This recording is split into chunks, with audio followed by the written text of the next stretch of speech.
সংক্রান্তির সময় আমি যে লুট ধরছিলাম, তো এটি তো মানে খাওয়া হয়েছে না, কারণ খাওয়ান না লুক অভাব।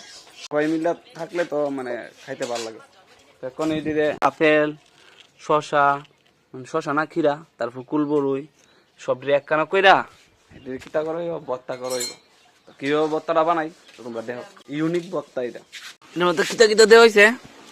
তেঁতুল, বরই, শসা, কমলা, ফুল বরই, মানে সব আপেল, এ যেন সব যে ফল আছে এটি সব লুট দিয়ে আনা হয়েছে। এটি পেলাম এই তেঁতুল বরই এইবার না সামনে বার। এক বছরেরটা আরেক বছর খাই, মানে 25-এরটা 26-এ খাওয়া হইতেছে।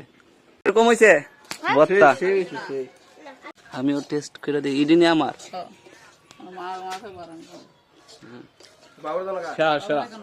মামু কিরকম?